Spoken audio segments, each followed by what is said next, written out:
पुराने पन्नों से। इस एपिसोड में लेकर आया हूं सआदत हसन मंटो की कहानी ब्लाउज। कुछ दिनों से मोमिन बहुत बेकरार था। उसको ऐसा महसूस होता था कि उसका वजूद कच्चा फोड़ा सा बन गया था। काम करते वक्त, बातें करते हुए, हत्ता कि सोचने पर भी उसे एक अजीब किस्म का दर्द महसूस होता था। ऐसा दर्द जिसको वो बयान भी करना चाहता तो न कर सकता। बाज औकात बैठे बैठे वो एकदम चौंक पड़ता।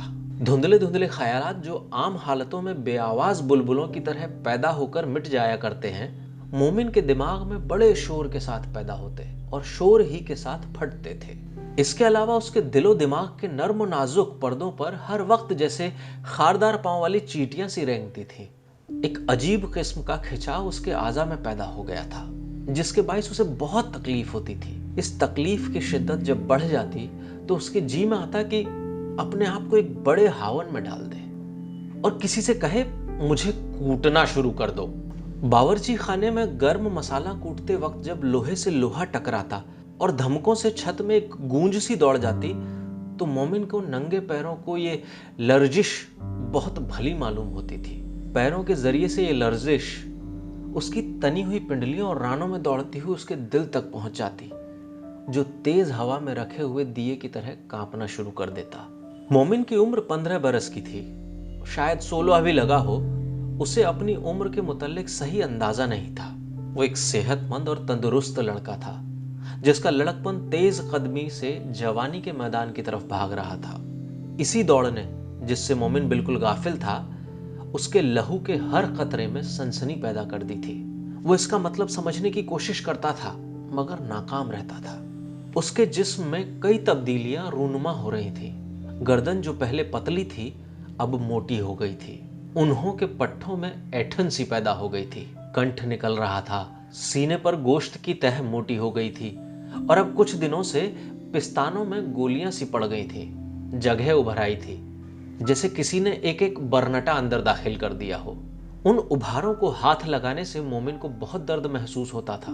कभी कभी काम करने के दौरान में गैर इरादी तौर पर जब उसका हाथ उन गोलियों से छू जाता तो वो तड़प उठता। कमीज के मोटे और खुरदरे कपड़े से भी उसको तकलीफ देह सरसराहट महसूस होती थी। गुसल खानों में नहाते वक्त या बावर्ची खाने में जब कोई और मौजूद ना हो, मोमिन अपनी कमीज के बटन खोलकर उन गोलियों को गौर से देखता था। हाथों से मसलता था, दर्द होता, टीसें उठती। उसका सारा जिस्म फलों से लदे हुए पेड़ की तरह जैसे जोर से हिलाया गया हो कांप कांप जाता।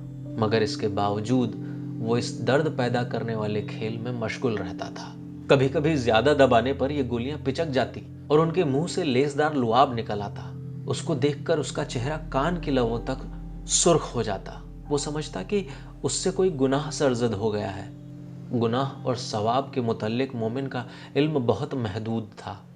हर वो फेल जो एक इंसान दूसरे इंसान के सामने न कर सकता हो, उसके ख्याल के मुताबिक गुनाह था।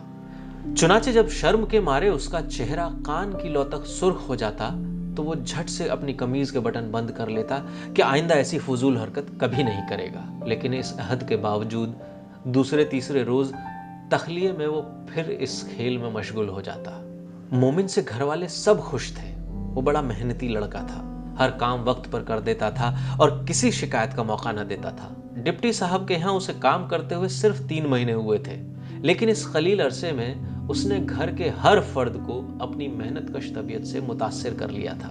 6 रुपए महीने पर वो नौकर हुआ था, मगर दूसरे महीने ही उसकी तनख्वाह में 2 रुपए बढ़ा दिए गए थे। वो इस घर में बहुत खुश था, इसलिए कि उसकी यहाँ कद्र की जाती थी। मगर अब कुछ दिनों से वो बेकरार था। एक अजीब किस्म की आवारगी उसके दिमाग में पैदा हो गई थी। उसका जी चाहता था कि सारा दिन बेमतलब बाजारों में घूमता फिरे या किसी सुनसान मुकाम पर जाकर लेटा रहे। अब काम में उसका जी नहीं लगता था, लेकिन इस बेदिली के होते हुए भी वो काहिली नहीं बरतता था। चुनाचे यही वजह है कि घर में कोई भी उसके अंदरूनी इंतशार से वाकिफ नहीं था।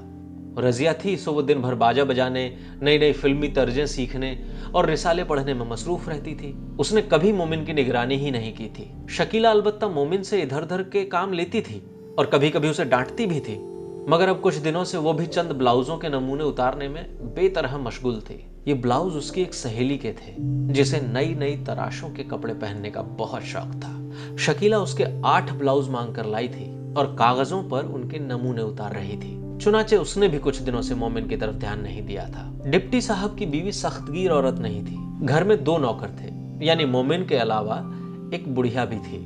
ज्यादातर बावर्ची खाने का काम यही करती थी। मोमिन कभी कभी उसका हाथ बटा दिया करता था। डिप्टी साहब की बीवी ने मुमकिन है मोमिन की मुस्तैदी में कोई कमी देखी हो, मगर उसने मोमिन से इसका जिक्र नहीं किया था। और वो इंकलाब जिसमें से मोमिन का दिलो दिमाग और जिस्म गुजर रहा था, उससे तो डिप्टी साहब की बीवी बिल्कुल गाफिल थी। चूंकि उसका कोई लड़का नहीं था, इसलिए वो मोमिन की जहनी और जिस्मानी तब्दीलियों को नहीं समझ सकती थी। और फिर मोमिन नौकर था। नौकरों के मुतालिक कौन गौर फिक्र करता है। बचपन से लेकर बुढ़ापे तक वो तमाम मंजिलें पैदा तय कर जाते हैं और आसपास के आदमियों को खबर तक नहीं होती। मोमिन का भी बिल्कुल यही हाल था।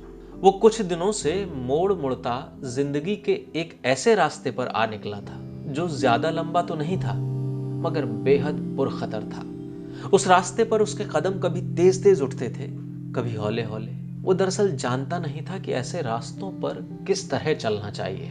उन्हें जल्दी तय कर जाना चाहिए या कुछ वक्त लेकर आहिस्ता आहिस्ता इधर उधर की चीजों का सहारा लेकर तय करना चाहिए। मोमिन के नंगे पांव के नीचे आने वाले शबाब की गोल गोल चिकनी बट्टियां फिसल रही थी। वो अपना तवाजुन बरकरार नहीं रख सकता था। वो बेहद मुस्तरिब था। इसी इज़्तिराब के बाइस कई बार काम करते करते चौंक कर वो गैर इरादी तौर पर किसी खूंटी को दोनों हाथों से पकड़ लेता और उसके साथ लटक जाता। फिर उसके दिल में ख्वाहिश पैदा होती कि टांगों से पकड़कर उसे कोई इतना खींचे कि वो एक महीन तार बन जाए। ये सब बातें उसके दिमाग के किसी ऐसे गोशे में पैदा होती थी कि वो ठीक तौर पर उनका मतलब नहीं समझ सकता था। गैर शूरी तौर पर वो चाहता था कि कुछ हो, क्या हो, बस कुछ हो। मेज पर करीने से चुनी हुई प्लेटें एकदम उछलना शुरू कर दें। केतली पर रखा हुआ ढकना पानी के एक ही उबाल से ऊपर को उड़ जाए। नल की जस्ती नाली पर दबाव डाले तो वो दोहरी हो जाए और उसमें से पानी का एक फव्वारा सा फूट निकले। उसे एक ऐसी जबरदस्त अंगड़ाई आए कि उसके सारे जोड़ अलहिदा अलहिदा हो जाए और एक ढीलापन पैदा हो जाए। कोई ऐसी बात वकू पजीर हो जो उसने पहले कभी ना देखी हो। मोमिन बहुत बेकरार था। रजिया नई फिल्म में तर्ज़े सीखने में मशगूल थी और शकीला कागजों पर ब्लाउजों के नमूने उतार रही थी। और जब उसने ये काम खत्म कर लिया तो वो नमूना जो उनमें सबसे अच्छा था सामने रखकर अपने लिए ऊदी साटन का ब्लाउज बनाना शुरू किया। अब रजिया को भी अपना बाजा और फिल्मी गानों की कॉपी छोड़कर उसकी तरफ मुतवज्जा होना पड़ा। शकीला हर काम बड़े एहतिमाम और चाव से करती थी। जब सीने पिरोने बैठती तो उसकी नशिस्त बड़ी पुरित्मीनान होती थी। अपनी छोटी बहन रजिया की तरह वो अफरा तफरी पसंद नहीं करती थी। एक एक टांका सोच समझकर बड़े इत्मीनान से लगाती थी ताकि गलती का इम्कान न रहे।